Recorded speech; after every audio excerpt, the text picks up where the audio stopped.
Buenas tardes a todos, muchas gracias por vuestra presencia y hoy tengo el placer de presentaros a dos ilustres notarios del no menos ilustre Colegio Notarial de Madrid que van a explicarnos, nos van a hablar sobre testamentos y poderes. La muerte ya está. Bueno, llegará en su momento, no te preocupes, no tengas prisa. Ni la llames, que seguro que llega. Entonces, ellos creo que están dispuestos a que cualquier duda que tengáis, cualquier cosa que queráis preguntarles, a que lo hagáis con entera libertad, porque tienen la gentileza de venir para asesorarnos, que falta nos hace. Ella es Blanca Valenzuela y Juan Barrios, los dos notarios, y los dos van a empezar cuanto antes para no dilatarnos más. Hola, buenas tardes. Bueno, ya nos han presentado, efectivamente yo me llamo Blanca y en el colegio nos indicaron que hacíamos una breve presentación de cuál iba a ser el contenido. ¿Se me oye? Sí, acércatelo más. Vale, ¿ahora se oye? Sí, perfecto. Vale. Pues que hiciéramos una breve presentación de cuál era el contenido y fundamentalmente pues que respondiéramos a sus preguntas o a las cosas que les puedan que les conozcan o que tengan interés sobre ellos, ¿vale? Que siempre es mucho más entretenido que una disertación muy larga. Entonces, la introducción va a ser muy breve. Supongo que ustedes saben perfectamente qué es lo que son los poderes preventivos y los poderes en general, ¿no? Pues se lo explico. Lo que son los testamentos. Entonces, el poder es un documento que surte efecto en vida, ¿correcto? Un poder, saben ustedes, que se da cuando alguien no puede asistir a una determinada operación, bien sea ante un notario, en un banco o en lo que sea. Eso se puede hacer por un acto concreto o se puede hacer con carácter general. Lo que los notarios llamamos un poder de ruina, que normalmente se le da a alguien en el que uno confía mucho. ¿Vale? Los poderes son siempre revocables. Cuando usted deje de confiar en la persona a la que le ha dado el poder, puede dejarlo sin efecto. Porque es un documento en el que efectivamente no es Santa Rita, sino que aquí lo que se da se quita. Usted le da la confianza a alguien y cuando no la tiene se la retira. Ese es el poder normal para funcionar por imposibilidad, porque alguien no puede desplazarse, porque no puede ir a Zaragoza o porque simplemente pues tiene gripe. Luego hay un poder especial que hace poco que se introdujo en nuestro derecho, que es el poder que llaman preventivo. Es el poder para el caso de que uno pierda sus facultades, ¿de acuerdo?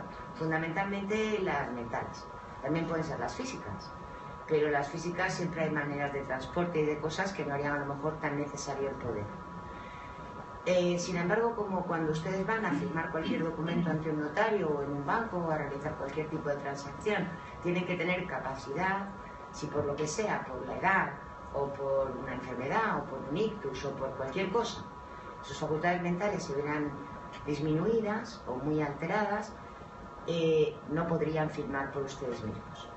Con lo cual se hace un poder diciendo, para el caso de que yo no esté en pleno ejercicio de mis facultades, autorizo a Pepe Pérez, que normalmente es mi hijo, mi marido o una persona muy allegada en la que usted tenga confianza, para que este poder que yo le doy con un montón de facultades pueda utilizarlo incluso aunque yo ya no las tenga. Requisito sine qua non es que lo tienen que hacer cuando todavía tienen las facultades. Por eso se llaman preventivos. Cuando uno ya está mal, ya no puede, porque el notario no le va a autorizar el poder. Vale. Bien. Es un poder que es útil, por una razón, porque evita muchas veces la necesidad de incapacitar a una persona. La incapacitación es un procedimiento judicial y es más costoso, es más lento y sobre todo puede provocar que durante un tiempo esté paralizada la vida patrimonial de la persona en cuestión, hasta que se le incapacite y se le nombre un tutor. Ese poder puede valer para evitar ese lapso de tiempo. E incluso puede durar aunque no se nombre el tutor. Una vez que se nombre tutor, pues se nombra tutor, ese poder puede seguir vigente o se puede quitar. Y ya el representante sería el tutor, no el apoderado. ¿De acuerdo? Bien.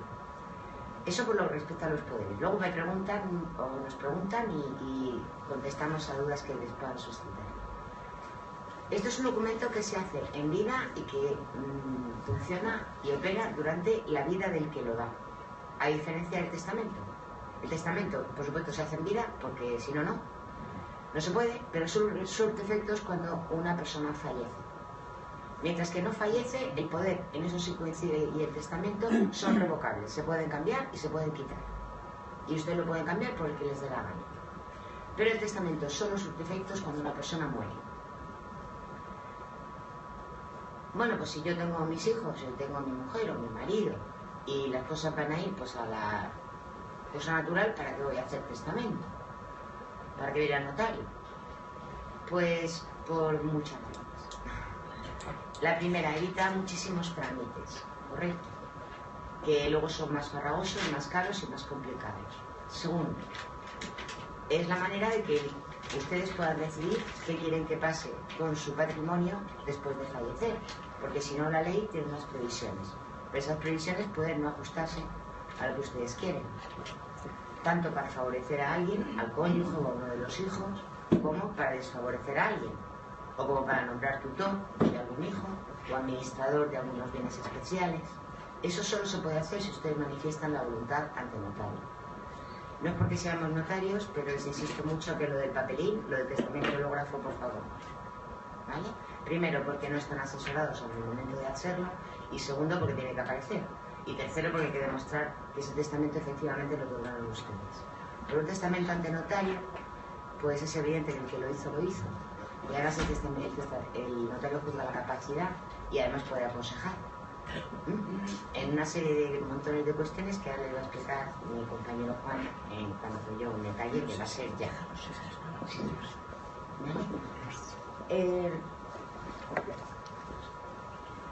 Sí. ¿Cómo se hace? Ya se lo he dicho, yendo a una notaría, a cualquiera, en España. Ese testamento ustedes lo hacen y aparte de poder cambiarlo cuando quieran, nosotros todos los notarios de España mandamos a un registro el parte, que se llama así, parte del testamento, de que alguien ha hecho testamento sin decir el contenido con un notario en una notaría y en un sitio determinado. Cuando alguien fallece basta con que ir a cualquier notaría de España y solicitar un certificado de últimas voluntades. Eso se hace aquí en la Plaza de Jacinto Benavente en Madrid. Pero vamos, en cualquier notaría le pueden decir dónde se hace. Y ahí se pide un certificado en el que sale el último testamento que hizo el fallecido. Entonces ya se va a la notaría en cuestión, porque ahí sale el nombre del notario, y se pide el testamento y se pide la copia del testamento. El testamento es un documento muy barato. El testamento, sea cual sea el contenido de lo que sea, si hay más, como si hay menos, no llega a 40 euros. ¿De acuerdo? No hace falta que ustedes hagan en el testamento un contenido pormenorizado de los bienes que tienen, porque precisamente porque sus defectos, el fallecimiento, dependerá de lo que tengan en el momento de fallecer, que puede ser más, menos o distinto del momento en que vayan a ver al notario y hagan el testamento. Yo siempre aconsejo a todos los que vienen a verme que se lo pulan todo y que no quede absolutamente nada al fallecimiento, porque así desde luego peleas no va a haber, porque no hay nada. Pero les pueden haber cambiado la casa en la que están, se pueden ir a vivir a otro sitio, puedes haberle gastado el dinero o haber tocado la bonoloto o el sorteo de la 11, cualquier cosa. Entonces el patrimonio no coincide en absoluto con el momento que testan, con el momento en el que fallecen. Basta con que hagan disposiciones con carácter general. Eso con independencia de que si hay algo que ustedes ya tienen muy claro, la casa de mi pueblo de Ávila, que solo va mi hija María y mis nietos, quiero que sea para María. Eso se puede poner, pero no hace falta. Basta con que digan, pues yo quiero que tanto esta parte vaya tal, ese porcentaje vaya cual, esto se reparta por igual, no se reparta por igual, ¿vale? De ese contenido más específico del testamento habitual les va a hablar mi compañero Juan. Sigue con la exposición mi compañero. Yo solo... A ver, ¿se me oye? Sí. De lo que ha dicho Blanca, me gustaría recalcar la utilidad tanto del poder como del testamento. En el caso del poder, sirve para que cuando uno está enfermo, a veces muy enfermo, importantes problemas como cómo se vende qué hacemos ahora que no podemos vender la vivienda, qué hacemos ahora que no podemos hacer este o aquel trámite, verdaderamente tiene muy difícil solución si no cuenta con alguien que le pueda representar a uno. Y eso pues es muy, o suele ser muy útil el poder. Como les ha dicho Blanca, el poder, claro, es útil en vida. El testamento, sin embargo, realmente siempre sirve solo para cuando uno fallece. Lo que les ha dicho Blanca, uno lo puede cambiar cuando quiere, el que vale es el último que se hace. Eso, muy probablemente estos conceptos todos ustedes los tengan claros, pero no nos cansamos de repetirlos porque a veces nos sorprende que la gente pues confunde las cosas, ¿no? Muchas veces les parece que hacer testamento es o porque uno se va a morir o porque, como hago testamento a favor de mi sobrina, pues ya todo es de mi sobrina. Y ni una cosa ni la otra. Testamento es un acto de generosidad que se hace para organizarle las cosas al que queda el día de mañana y que obviamente uno no se va a morir ni antes ni después. Y es un acto revocable en el sentido de que uno lo puede cambiar cuando quiera y hasta que uno muere el testamento no produce efecto alguno, no sigue siendo igual de propietario que antes de entrar en la notaría que después. Mi socia les ha hablado del testamento hológrafo. Eso del testamento hológrafo es el testamento que se hace por escrito, sin ir al notario. Lo que pasa es que eso, que está previsto en la ley, es muy mal negocio, porque es un testamento que se pierde, aparece o no aparece, según le interesa que lo encuentra, y tiene unos requisitos luego para hacerle valer verdaderamente complicados. Entonces, en nuestro sistema, en España, los testamentos están muy, digamos, facilitados con la labor del notario. Los testamentos, como les ha dicho Blanca, se hacen muy fácilmente yendo a cualquier notaría directamente y por un precio pues muy razonable para lo que es un testamento y el tiempo que lleva y el asesoramiento que lleva. Entonces, el testamento, bueno, ¿y por qué tengo que hacer testamento? Si solo va a producir efectos cuando yo me muera, ¿no? Verdaderamente hacemos testamento porque nos importa los problemas que vayan a tener nuestras personas más cercanas el día que yo fallezca. Porque si a uno no le importa nada, no hay que hacer testamento. Entonces, ¿por qué realmente se hace testamento? Bueno, pues se hace testamento, en primer lugar, para facilitar los trámites, porque si una persona fallece sin testamento y tiene bienes, los herederos, los hijos, por ejemplo, vamos a suponer, tienen que hacer lo que se llama una declaración de herederos, que siempre es muchísimo más complicada y, por supuesto, más cara que si el testador hubiera hecho testamento. Digamos que el testamento se suple con la declaración de herederos. En segundo lugar, si no hay testamento, no quiere decir que no haya herederos. Siempre herederos hay, porque la ley prevé que cuando un señor no hace testamento, se sabe quiénes son sus herederos, ¿no? Hay un orden. Normalmente los herederos son los hijos, si no hay testamento. A falta de hijos, pues los padres. A falta de los padres ya hijos y padres, pues el cónyuge. Y ya si no hay ni hijos, ni padres, ni cónyuge, pues ya vienen los colaterales, ¿no? Los hermanos e incluso los sobrinos, ¿no? Que no hay ninguno de esos, pues heredan está bien. Eso es si no hay testamento, ¿no? Pero habiendo testamento, en el testamento de lo que se trata, lo más importante que se dice en el testamento es quién quiero yo que sea mi heredero, ¿no? Entonces ahí hay amplia libertad, con unos límites que ahora vamos a decir son las legítimas. Si hay hijos, los hijos tienen derecho a una parte de la herencia, por ley, ¿no? En nuestro sistema, en derecho en Madrid, pues son 2/3 de la herencia que van para los hijos. Si estoy casado, mi mujer pues tendrá derecho a una pequeña parte en usufructo de la herencia, ¿no? Pero si a lo mejor no estoy casado, no tengo hijos, pues tengo mayor libertad de testar. Y a lo mejor pues yo no quiero que vaya para mis hermanos o para mis sobrinos. Y eso es un motivo para hacer testamento. A lo mejor quiero que vaya a la ONCE, o a una ONG, o a Cáritas, o a quien sea, ¿no? Pues lo tengo que poner en mi testamento, ¿no? Entonces los motivos básicos para hacer testamento se reducen a 3. El primero es facilitar los trámites en el momento en que uno fallezca. Obviamente este es un motivo de generosidad para con los herederos. El segundo motivo es muy importante: proteger al cónyuge, es decir, al viudo o a la viuda, dándole más de lo que la ley le da. Porque en nuestro derecho protege mucho a los hijos y poco al marido o a la mujer. Y esta es la razón por la que los matrimonios, normalmente el testamento típico entre los cónyuges, que vienen los dos a hacer testamento, pues es la razón fundamental por la que se hace testamento. Y la tercera razón es cuando alguien quiere algo especial. Pues por ejemplo, yo quiero que dejar una parte a, no sé, a un sobrino. O quiero que en el testamento se diga qué pasa, porque he hecho una donación a un hijo y a otro no, y quiero que se tenga en cuenta. O resulta que tengo un hijo discapacitado y quiero protegerle más que a los otros, ¿no?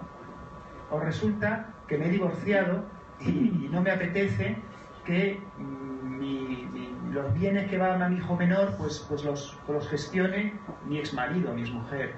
O en fin, la casuística que se pueden imaginar es absolutamente innumerable, es imposible centrarnos aquí. Entonces, lo importante sí que es saber que cualquiera que sea la situación concreta de cada uno, la notaría debe contar y cuenta con la posibilidad de llegar allí y hablar y que el notario les asesore. Los testamentos se hacen en supuestos normales, en que los que tenemos hijos y no tenemos nada especial, entran y salen a la media hora con su testamento, con su copia pagada y con el problema solucionado. Eso es lo habitual en las notarías, ¿vale? Entonces, lo mejor es plantear esos problemas concretos en el momento de hacer testamento. Si es muy difícil, lo solemos dejar, lo pensamos, lo dejamos para otro momento. Entonces, nuestro derecho de sucesiones permite en los testamentos una gran variedad de contenido. No todos los testamentos son iguales. Para que ustedes se hagan una idea, el testamento más típico, imaginémonos un señor que está casado y tiene 2 hijos, ¿no? Pues lo típico, el testamento típico es que él viene a hacer testamento y dice, yo quiero, o vienen los dos, dicen, queremos el uno para el otro, ¿no? Queremos protegernos, y luego ya que vaya para los hijos, ¿no? Ese es el caso típico del testamento. Ahí el testamento pues viene siendo, después de mencionar todos los datos personales de los testadores y tal, cada uno hace su propio testamento. El testamento es muy personal, cada uno tiene que hacer el suyo, cada uno hace su propio testamento. Y entonces empieza diciendo todos sus datos personales y luego va a decir que le va a dejar a su cónyuge, normalmente pues el usufructo de toda la herencia. Ahí hay muchas posibilidades, normalmente esto es lo que se suele dejar para protegerlo más, y se suele decir que luego los herederos a partes iguales pues sean los hijos, ¿no? Ese usufructo a favor del cónyuge se puede decir que incluso el cónyuge pueda disponer en vida o que pueda tener la facultad de mejorar, y siempre que los hijos no se opongan. Se suele decir que si algún hijo se opone, que se quede con lo mínimo que la ley le deja, porque la ley establece una legítima de 2/3 para los hijos, pero también dice que, bueno, que hay un mínimo, o sea que eso se puede distribuir entre los hijos dejándole un mínimo a cada hijo, ¿no? Entonces, bueno, ese es el contenido típico. De ese contenido ven que ahí, pues a los hijos no se les dice lo que lleva cada uno, no se dice este piso para ti, este para ti, no hace falta, pero se podría hacer. A lo mejor a mí me apetece, como tengo una casa en la playa y otra en Madrid, me apetece, y estoy viudo, pues me apetece dejarle la casa de Madrid a mi hija que está cuidándome y la casa de la playa a mi otra hija que no me quiere saber nada de mí, o al revés, ¿vale? También existe la posibilidad, incluso si algún hijo no nos hace ni caso, de desheredar, de si existen las causas, si se dan las causas para ello. En otras palabras, lo que yo les quiero contar simplemente es que el contenido es amplísimo, que casi cualquier circunstancia se puede acomodar el testamento a las necesidades de cada uno, y que siempre es un acto que lo que está es pensando en los demás, porque está pensando en los que le van a suceder a uno, y normalmente está pensando en cómo organizarles mejor las cosas. Suele haber muchísimo interés en que no se peleen y cómo dejar las cosas lo más claras posible para que entre ellos luego no haya problemas. Siempre un acto de generosidad. Yo cuando al principio de ser notario me venía la gente a hacer testamento y siempre me llamaba la atención, porque ya les digo, me parece algo que uno no se plantea más que si piensan los demás, si piensan lo que vienen.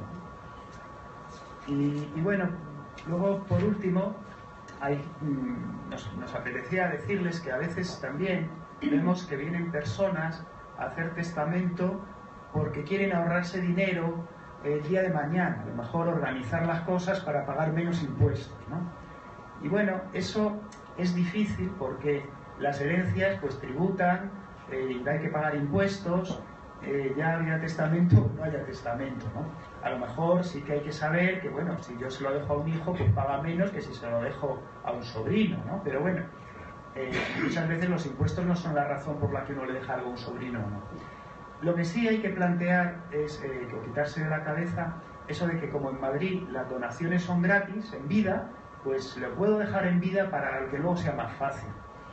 Y realmente, pues hombre, las donaciones no son gratis, porque cualquier cosa que usted, en cualquier donación, igual que en cualquier compraventa, siempre hay que considerar los impuestos que cobra el Estado, los que cobra la comunidad autónoma y los que cobra el ayuntamiento.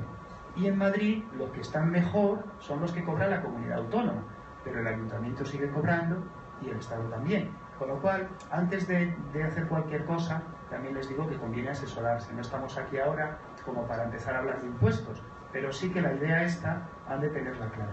El testamento normalmente no se hace para ahorrar impuestos, ¿no? Se hace para ordenar un poquito las cosas, para proteger al que más quiere uno proteger, o para solucionar o intentar solucionar problemas concretos en los casos como los que les he dicho. Yo creo que hasta aquí, ¿no, Blanca? Hasta aquí de momento. Me gustaría que si ustedes tienen cada uno alguna pregunta, pues poder ir contestando. Permítame que me adelante, porque la visión general absolutamente más sintética imposible. El matiz del tema de los discapacitados, los testigos, a la hora de hacer el testamento. Quizás el aspecto que falta ahora. Sí, Blanca. A ver, vamos a ver. En general, el testamento hasta el año 90 requería la presencia de 2 testigos. Eso lo quitaron, gracias a Dios, y ahora el testamento, por regla general, se hace solo con el notario, sin ningún tipo de testigos. Pero el Código Civil establece excepciones, ¿de acuerdo? Fundamentalmente, las personas ciegas, ¿correcto? Las personas sordomudas que no sepan leer ni escribir, ¿de acuerdo? No pueden hacer testamento si no es con 2 testigos. Lo hacen igual, pero está el notario y 2 testigos. Sí, es una medida de protección y de seguridad. Fundamentalmente, si se dan cuenta, siempre con incapacidad de leer. Porque si una persona es sorda o es muda, pero puede leer, no hacen falta testigos. El problema es la vista, porque al fin y al cabo es un documento escrito. Yo siempre digo que de los documentos que hacemos en la notaría, el más decisivo y el más importante para nosotros es el testamento. Pero ese documento lo podéis hacer en braille. No, señor, porque ¿sabe qué pasa? Que la que no lee braille soy yo. Y entonces tenemos un problema. Claro, entonces haría falta testigo para el notario, porque tampoco podría yo firmar. Pero por una razón, porque el testamento es el único documento que surte efectos cuando el que lo ha firmado ya no lo puede corregir ni explicar. Si ustedes firman conmigo una escritura de compraventa y hay algún error, pueden venir y decir, oye, que Blanca, que me he equivocado, que donde dije esto, que en realidad era esto. Pero el testamento no, porque por definición cuando va a surtir efectos, la persona que lo firmó conmigo ya no está. Entonces por eso es tan importantísimo que quede bien redactado, que quede claro, porque al muerto ya no se le puede preguntar. Vale. Y otra cosa, hay que estar con plena capacidad mental. De acuerdo, una persona que tenga disminuida su capacidad mental no puede firmar testamento. Tiene que saber qué es lo que hace. Bien es cierto que no se pide la misma capacidad, o los notarios lo juzgamos porque es responsabilidad nuestra para un determinado tipo de testamento que otro. Y ese señor me dice que quiere desheredar a todos sus hijos, a su mujer, a toda su familia, y que se lo quiere dejar a su perro, pues entonces, que por cierto en España no se puede, aunque lo vean en las películas, no se le puede dejar nada al perro ni al gato. No, en España no. En América no sé si hacen cosas raras, pero aquí no. Bueno, pues entonces, claro, la capacidad me la tengo que mirar muy mucho. Sin embargo, si un señor viene, una señora viene y puede estar la mujer mala o está enferma, pero está claro, no es que quiero que vayan mis hijos por partes iguales, ya mi marido, pues indudablemente son sentimientos naturales. Al final eso siempre depende del criterio del notario, ¿correcto? Que aprecie que la persona sabe lo que hace y por qué lo hace. Solo una cosa, los testigos tienen que ser de fuera de la notaría o pueden... Sí, señor. bien. No pueden ser. Es decir, no puede ser ningún trabajador en la oficina. No, empleados de notario no puede ser. Si tú le dejas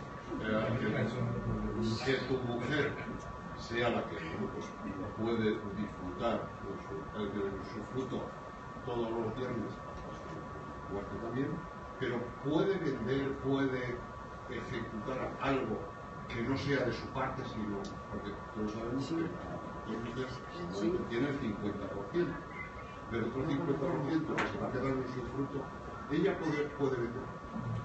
A ver, el cónyuge, o sea, si están casados en gananciales, cuando uno fallece, digamos que lo primero que hay que hacer es determinar la liquidación de gananciales, lo que va para uno y lo que va para otro. Luego ambos cónyuges, cada uno puede tener bienes privativos, en eso estamos de acuerdo.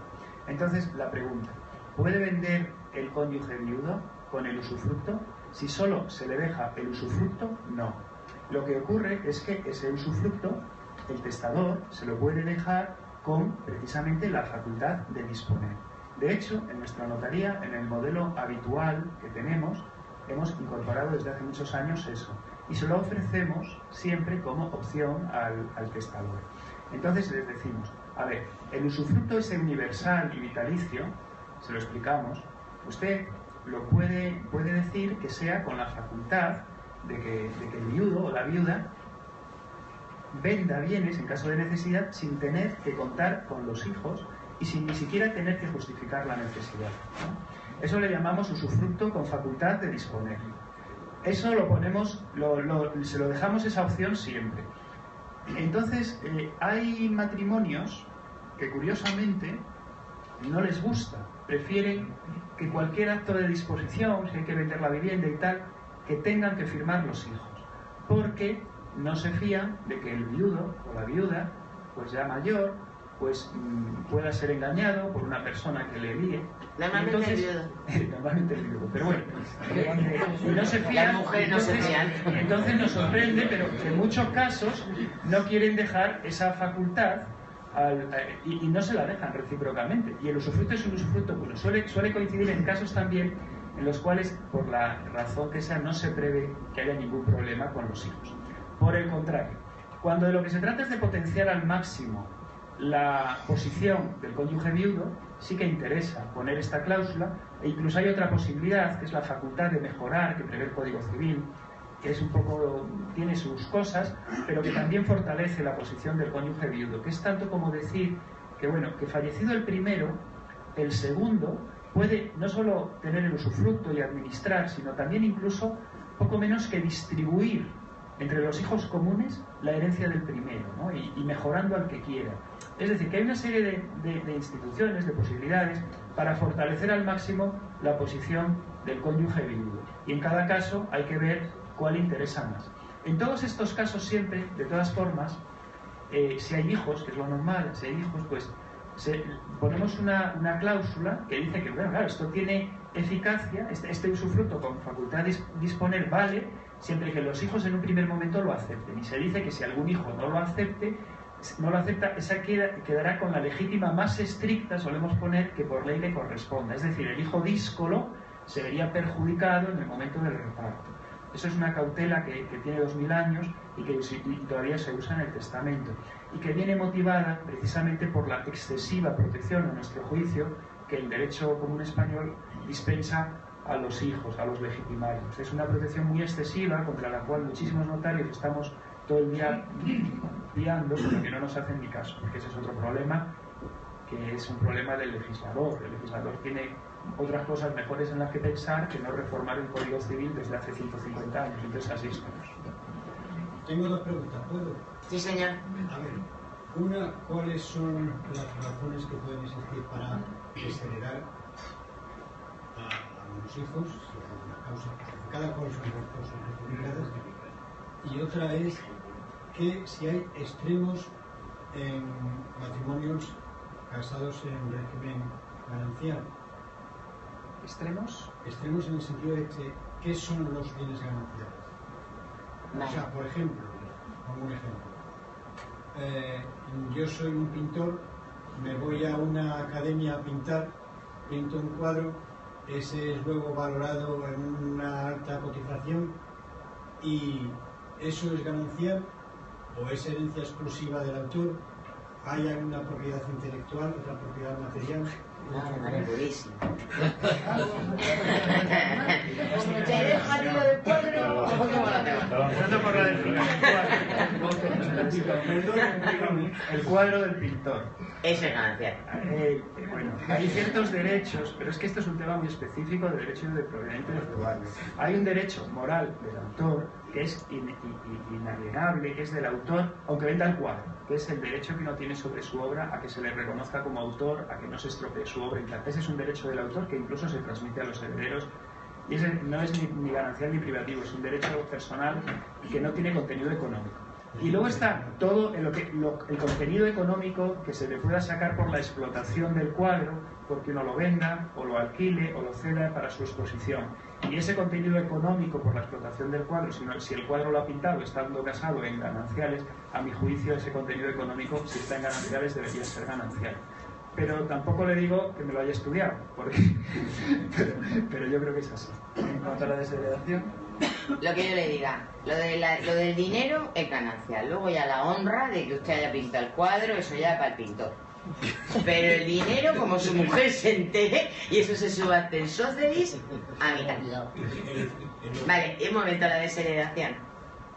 Una de las razones que decía Juan, que los notarios piamos, unos pían, otros chillamos, es que lo del sistema de legítimas es un desastre ahora mismo, sobre todo en derecho común. En Madrid viene siendo, y más sitios. Son 2 tercios, correcto, entre hijos y descendientes. Eso es una barbaridad. Solo deja 1 tercio libre. En otras comunidades autónomas es menor. En Cataluña es 1/4, en Galicia es 1/4, en otros sitios es 1 tercio, vale. Pero aquí son 2 tercios, es un disparate. Entonces, eso va, esa protección a los hijos tan grande va relacionada con lo estrechas que son las causas de desheredación. Cuanto más se proteja a los hijos, mayor porcentaje de legítima y más rigurosas son las causas de desheredación. Esto yo sé que es una barbaridad, pero me van a disculpar porque prometo que yo me lo estudié así. Cuando yo me lo estudié, que hace ya tiempo, no quiero pensar, las causas de desheredación eran las 4 P's. Pan, palo, puta, pena. Negar el pan a los alimentos, dedicar a la hija, a la nieta a la prostitución, ser condenado por atacar la vida del testador y ser condenado a la pena de interdicción civil. Como ha desaparecido la pena de interdicción civil, la última P se queda fuera. Lo de la prostitución también se acabó, tampoco lo han quitado. Y ahora solo hay 2, el pan y el palo. Entonces, es que tienes que haber maltratado físicamente de obra, de injurias graves o haber negado los alimentos. al final es maltrato. Exactamente. ¿Qué pasa? Que eso ya, como no se sabe por dónde cogerlo, al final hay una sentencia del Supremo que ha habido un par de ellas diciendo que se equipara el maltrato psicológico al maltrato físico. Pero claro, el maltrato psicológico, pues el testador tiene que alegar, muchas veces no se alega eso, simplemente es que no hay relación, que no saben dónde están, que no tienen contacto ninguno, que ni siquiera saben si tienen nietos, que ni siquiera saben dónde está el hijo, si vive o si no. Pero esa especie de desafecto, de desapego, no es causa bastante para desheredar todavía en España. El testador tiene que decir que eso le está provocando un sufrimiento psicológico horroroso y que por eso lo deshereda. Y confiar en que no sea impugnada la causa de desheredación. ¿Vale? Porque es muy complicado. Muy complicado. Y desheredar a un hijo, además, si desheredas al hijo con todos los motivos del mundo mundial porque te ha pegado, resulta que si tiene hijos, se lleva la parte del desheredado. O sea, no vale con desheredar al hijo. Como ese hijo tenga a su vez hijos, que son nietos de ustedes, esa parte es importantísima. Porque no se ve que deshereda al hijo y deshereda a toda la rama. Como si dijéramos, bueno, los hijos llevan la parte del padre en la desheredación. Y si son menores no se les puede desheredar. Y además para desheredarles tendría que haber incurrido en la misma causa que el padre. Desheredar en España es complicadísimo. Tenemos a veces el problema de personas que hace 40 años que han dejado de ver a un hijo o hija que se fue al extranjero. Obviamente lo quieren desheredar, pero no saben si tiene nietos y tampoco saben si los que tiene son menores de edad. Si lo desheredan, porque hace 40 años que no saben de él, y aunque Blanca, yo creo que es causa de desheredación, porque no saber nada en 40 años de un hijo me parece que más que eso ya... ¿Qué te parece lo del maltrato? Bueno, aunque digamos que es un maltrato, como sea, un hijo no se ha ocupado 40 años de su padre ni de saber de él. Bueno, pues yo lo desheredo. Pero es que tenemos el problema de que desheredar a ese hijo luego es un lío, porque habría que llamar al reparto de la herencia a los nietos. Pero claro, los nietos que están en Australia y no sabemos si hay o no hay, vaya usted a demostrar si existen nietos, dónde están. O sea, es un follón esa desheredación. Y bueno, ahí también a veces es casi mejor no mencionar a los hijos de esos que desheredarlos. Desgraciadamente. Una pregunta, Lo que yo le he dicho. Una pregunta de contenido simple. El documento original del testamento queda en un departamento, en un ente registral. Lo guardamos los notarios. Lo guarda el notario. Lo guarda el notario. ¿Y solo se paga una única vez o la custodia de ese testamento requiere...? No, usted paga cuando lo hace. Y luego cuando va a pedir la copia, una vez fallecido el señor, hay que pedir la copia y se paga por la copia del testamento. Y supongo las cláusulas estándar y el añadir redacción de cláusulas nuevas, por ser específica, eso incrementa el precio del... ¿Cómo? O sea, si hubiera que añadir cláusulas en el testamento porque son específicas de algún tema, incrementa el precio. No, señor. Vale lo mismo el testamento de un señor que no tenga absolutamente nada que el de Rockefeller. Los testamentos no va por cuantía. Es un documento en el cual, para que se hagan una idea, el testamento vale 6.000 pesetas del año 89, que ahora son 36 euros, más un poquito más por la copia que se lleva. Se debe cambiarlo. Y eso incluye ir a la notaría, que le hagan el testamento conforme a sus instrucciones. No, aunque hay ciertos testamentos que hay más estándar, en realidad cada vez es menos estándar el testamento. Eso incluye darle al testamento, digamos, la redacción necesaria y que se adecue a la voluntad del testador y a sus circunstancias. ¿No es estándar? No es estándar. El testamento no es estándar. Hay distintos modelos más típicos del testamento que hay que adaptar en cada caso y se sorprendería, casi cada testamento es distinto y raro es el que no tiene algo distinto. Pero que eso no influye en el precio del testamento. Tampoco influye en el precio del testamento el patrimonio que pueda tener el testador. Yo he hecho testamentos, o Blanca, de personas que nos consta que tienen muchísimo dinero y vale los mismos 36 euros más las copias que el que puede hacer cualquiera de nosotros. Una pregunta de ingenuo, ¿y por qué hay notarías que cobran 100 euros? No hay notarías que cobran 100 euros. Lo que hay son gestorías que cobran 100 o 150 euros por llevar a un señor a que haga un testamento en la notaría por 36 euros. Por 36. Y el gestor muchas veces se lleva más dinero de lo que le cobra el notario. Si usted se va a la notaría con su carnet de identidad en la mano, le digo yo que no hay notaría en Madrid que le cobre a usted más de lo que yo le digo. Al final el testamento sale por unos 40 y tantos euros. 38 con... Pero lleva IVA, o sea, con el IVA 40 y tantos. ¿Modificar el testamento es un testamento nuevo? Sí, señor. Sí. Pues lleva otro Otros 40 y tantos euros. Eso es lo mismo que cuando usted se come una pizza un viernes, si se come otra pizza el otro viernes, pues le cuesta los mismos 30 euros. Una pizza con aperitivo. Y lo que le digo que vale más cara la pizza que el testamento. Buenas tardes. Nos quería plantear algunas preguntas. Es un supuesto real. Un matrimonio, como habéis apuntado, que declaran heredero universal el uno al otro. No tienen hijos. Fallece él. Ella pone toda la herencia a su nombre, todas las propiedades. Fallece ella, no hace testamento. ¿Quién hereda? ¿Los hermanos de él y los hermanos de ella? ¿O solo los hermanos de ella? Los hermanos de ella, señor. Por eso hay que hacer testamento. En el tema de los... Porque se prevé. Pero es que heredan en el testamento ese conjunto que hacen. Es un caso típico de testamento, cuando viene el matrimonio sin hijos. Entonces, habitualmente se quieren dejar todo el uno al otro. Nuestra misión es decirle precisamente qué pasa eso. Y siempre se lo decimos. Sepan ustedes que va en principio, si no decimos nada más, al final acabará yendo todo a la familia del segundo. Pero eso se puede tener en cuenta y regular a la hora de hacer testamento con lo que llamamos sustituciones. Y se puede prever, pero como no se diga nada en el testamento, va todo a la familia del segundo.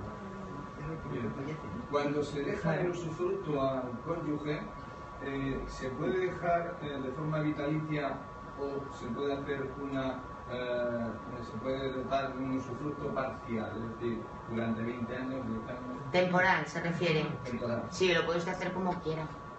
Puede ser vitalicio, puede ser temporal, como usted quiera. Como quiera el testador.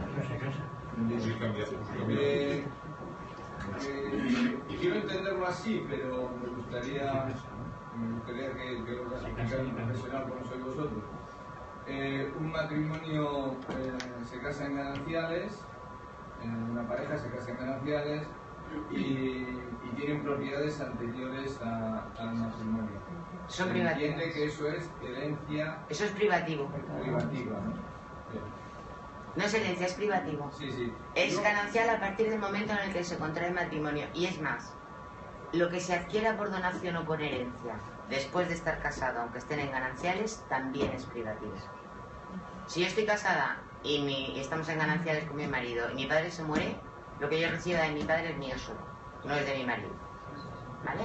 Solo es, en general, para que lo entiendan a grandes rasgos, lo producido con el trabajo. ¿Vale?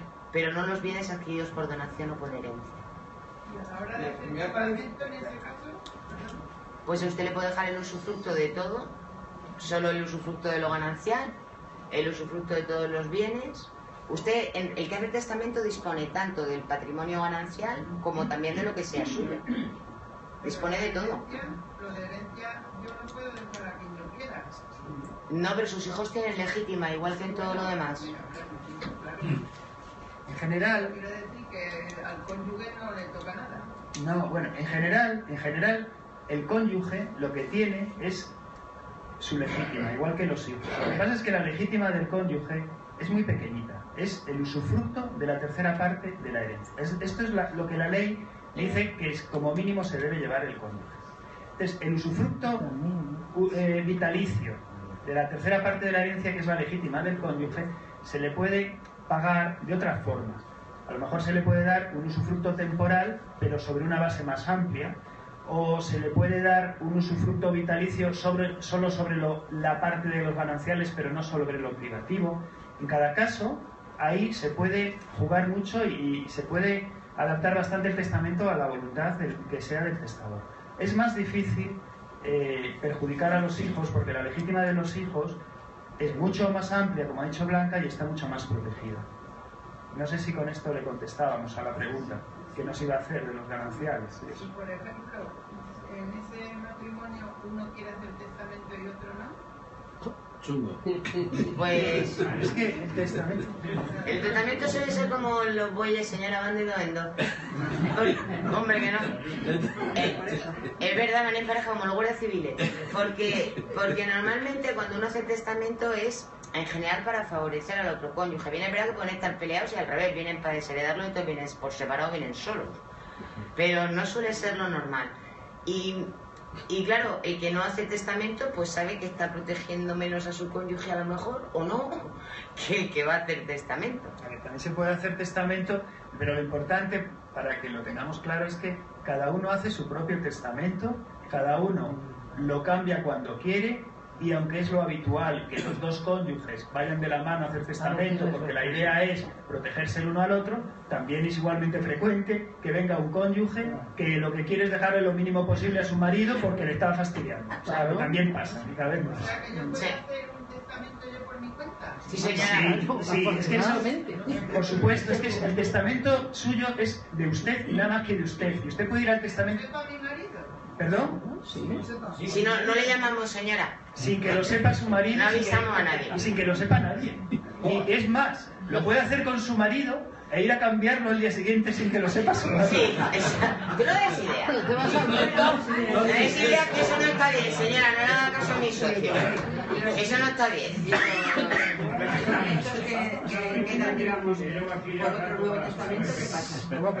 Los testamentos que quedan... Perdón, un segundo, está una señora aquí. Pilar, venga, que los testamentos que se hacen y luego lo cambian, el testamento que queda es el que vale es el último. El último, pero el otro no sale para nada nunca.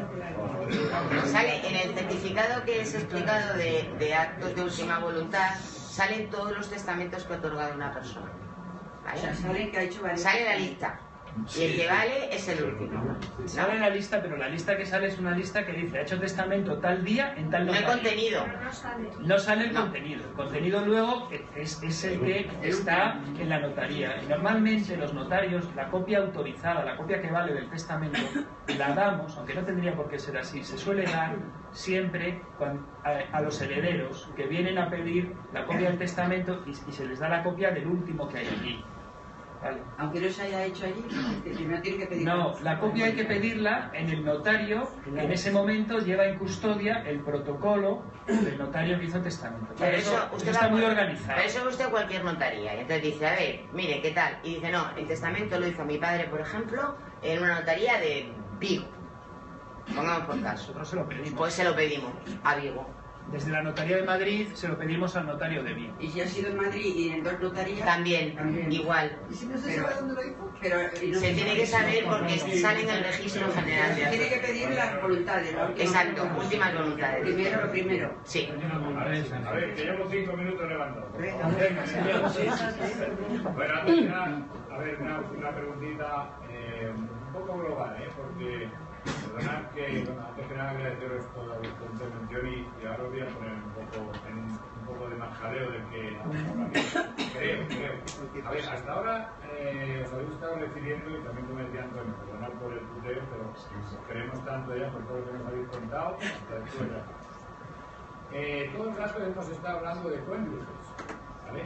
Pero existe la figura de la cuestión que ahora está tan de moda, que es la pareja de hecho. El tema de la pareja de hecho, me gustaría que nos comentarais algunas cuestiones diferenciadoras, si es que las hay, con respecto a los cónyuges. Si es que las hay. Yo, lo primero que hay que hacer es casarse. Hombre, pues eso, ¿no? Que se lo digo yo. ¿Cuánto me quita? Yo todo el que entra en la notaría le digo que se case. Es lo más fácil, lo más barato y lo más rápido. Además, ahora lo podéis casar, ¿no? Sí, efectivamente. Sí, pero no decía porque se casen conmigo, a mí me da igual. Por el rito gurú o como sea, me da igual. Pero casaos. A ver, hay una cuestión. En principio, desde el punto de vista fiscal, están equiparadas las parejas de hecho siempre que estén inscritas en el registro de parejas de hecho de la Comunidad de Madrid, ¿correcto? Bien, pero eso es desde el punto de vista fiscal. La ley de parejas de hecho de la Comunidad de Madrid no reconoce ningún derecho hereditario a la pareja de hecho por tal concepto. ¿De acuerdo? Así como el cónyuge tiene legítima, la pareja de hecho no tiene nada. En sucesión ad intestato, cuando no hay testamento. Por eso hay que hacer testamento. Y más si uno no está casado, pues más modo. Vale. Tampoco hay mucha diferencia, porque si está casado y no hace testamento, el cónyuge se va a llevar el usufructo de un tercio, que es bastante poco. Pero hay que hacer testamento. Y desde luego no tiene ningún derecho la pareja de hecho. Pero sobre todo en la intestada. O sea, a eso me refiero, sin testamento. No, o sea, si uno no hace testamento y, por ejemplo, tiene una pareja de hecho y tiene hijos, pues su pareja de hecho no va a llevar ni siquiera el usufructo de un tercio, que en otro caso de estar casados tendría. Pero bueno, es lo que dice Blanca, al fin y al cabo es de llevar el usufructo de un tercio o no llevar. El problema es cuando uno está conviviendo con una pareja de hecho y resulta que no tiene hijos, no tiene padre, pero tiene hermanos y no hace testamento. Pues muy mal, porque el testamento ahí era la forma de... Muy mal si quiere que herede la pareja de hecho, porque de otra forma es que no va a llevarse nada la pareja de hecho. En la sucesión intestada ni siquiera se menciona. Entonces, la equiparación entre parejas de hecho y matrimonios es prácticamente en nuestra legislación total, excepto en el ámbito sucesorio. Y por eso es tan importante tener en cuenta esto a la hora y hacer testamento para regularlo si uno quiere proteger a su pareja de hecho. ¿vale? Y por eso decía, si hay testamento, ¿qué diferencias existen? Muy pocas. En realidad el testamento entre cónyuges, o se estén casados o no, poco menos que haríamos el mismo que les dijimos antes. Dejarle el usufructo o no, si hay hijos, si no hay hijos. Pero vamos, habiendo testamento, la diferencia entre un testamento, entre un matrimonio que se quiere proteger o un testamento entre una pareja, de hecho, que se quiere proteger, no han de ser relevantes. Ojo, que desde el punto de vista fiscal, que sí que hay están equiparados, pero siempre que estén inscritos en la Comunidad de Madrid, porque sabes que la gente se cree que pareja de hecho es que llevo 20 años viviendo con mi pareja. No, hay que inscribirse. Ahí estamos. Por eso no hay que casarse. Pues perdone, ¿sabe lo que le digo? Que están dando lista de espera para 6 meses. En la parroquia de mi pueblo se lo dan en 2 minutos y le casa a alguien. O sea, es muchas veces más trabajoso inscribirse en el registro de pareja de hechos que casarse en el juzgado. ¿Y si la pareja de hechos tiene hijos? Pues nada, pues son de su pareja de hechos. ¿Eh?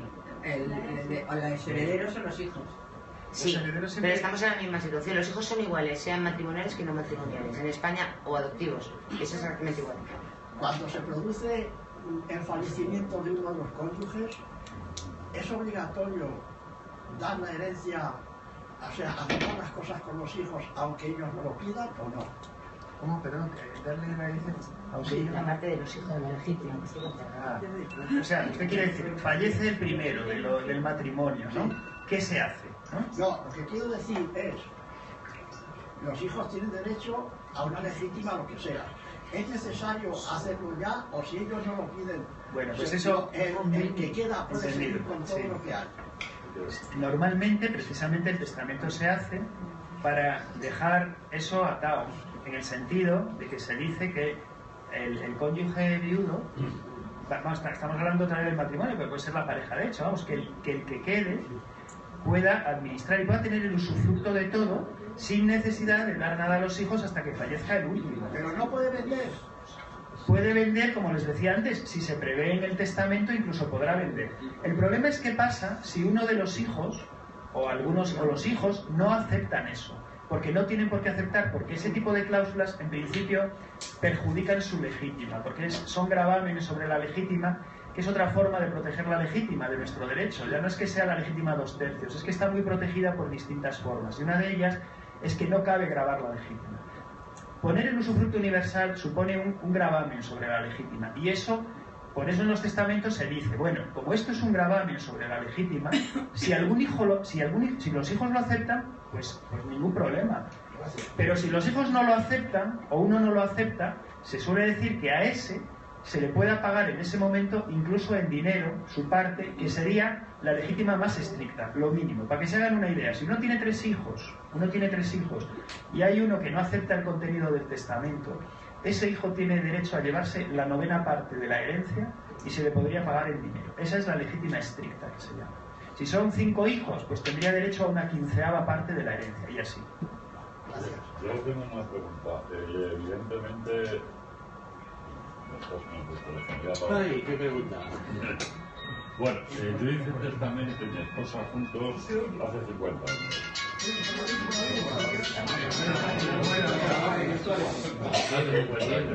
Y entonces a mí nadie me recomendó, o tal vez no existía la posibilidad, diríamos que el testamento nuestro es para repartir a partes iguales entre los hijos, que son 2 en este caso.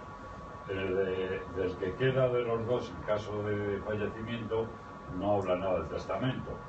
Yo digo, ¿esto es una novedad de los últimos 50 años aquí? ¿O ya entonces ya existía? No es una novedad. Y muy probablemente sí se refiere al que queda. Probablemente su testamento, aunque haga 50 años, sí se refiere al que queda. Pero de una manera en usufructo.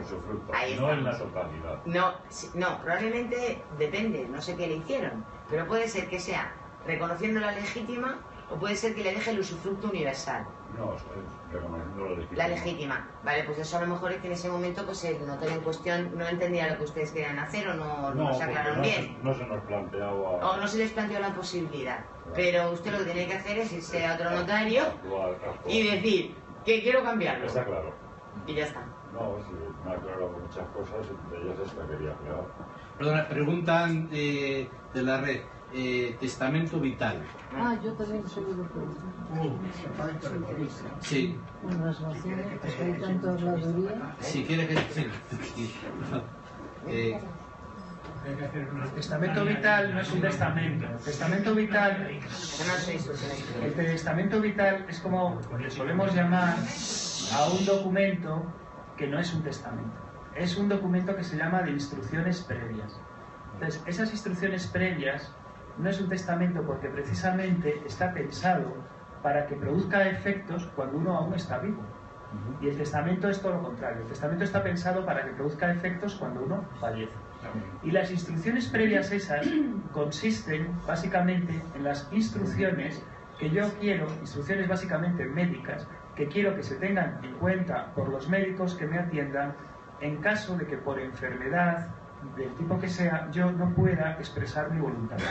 Entonces son instrucciones que hay, y bueno, en internet ustedes verán que, bueno, habitualmente se suelen, se pueden otorgar de varias formas, ante todo. Se pueden hacer ante notario, también se pueden hacer directamente, en este caso en la Comunidad de Madrid o en la comunidad autónoma correspondiente, ante el funcionario del registro de instrucciones previas, que es un registro que tienen casi todas las comunidades autónomas, donde se registran ese tipo de instrucciones y cuyo contenido luego ponen a disposición de los médicos, que en teoría están obligados a consultarlo cuando se dan esos supuestos, ¿vale?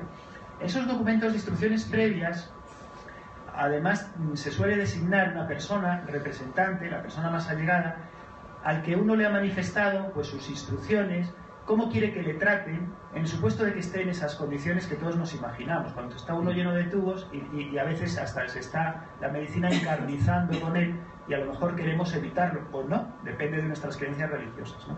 O de nuestras creencias o de nuestra forma de ver la vida. Nosotros hemos visto los dos tipos. Lo normal hoy día es que las personas que quieren hacer instrucciones previas vengan aterrorizadas porque han visto lo que ha sufrido a un vecino, un amigo, un pariente, al que pues han pensado que había que haber acabado mucho antes. Y no se ha podido porque el sistema sanitario, los médicos, no han desconectado, porque no han podido desconectar, porque nadie ha podido tomar la decisión, y en parte porque no se conocía la verdadera voluntad de ese señor que estaba ahí sin poder expresarlo. Y muy probablemente la gente quiere, en ese caso, pues que no pasar sufrimiento, que le administren todos los cuidados paliativos, todas las medidas necesarias para paliar el dolor y el sufrimiento, aun cuando acorden su vida. Eso es lo habitual. Hay casos de personas que dicen que, bueno, que ellos lo que quieren es que sea lo que Dios quiere. Es más raro que hagan instrucciones previas. Entonces, las instrucciones previas es este documento con este contenido de este tipo, y que es otra cosa distinta que se llama testamento vital, como digo, le llamamos testamento vital, pero no es realmente un testamento. Y atiende a este otro problema. Pero perdón, preguntaban antes, en el caso de la persona que ya está terminal y que quiere acabar con el sufrimiento, él ha dicho ya a sus parientes que si yo me encuentro en esta situación, hacer esto, que me desentuben y que me liquiden cuanto antes. ¿El médico se puede oponer a eso? Es que mire, ahí entramos en un terreno movedizo. Porque el problema de qué es la eutanasia activa o pasiva es muy complicado. O sea, una cosa es el encarnizamiento, una cosa es el emplear medios para mantener a alguien con vida que puedan producir sufrimiento, que puedan producir, y otra cosa es el hecho de no hacer nada para que una persona sobreviva. O la inyección si el letal. médico, o la inyección letal o quitarle los enchufes. Sí. ¿Entiende? Entonces, ¿eso qué pasa? Que al final va a depender del médico, eso es que es así. Va a depender del médico.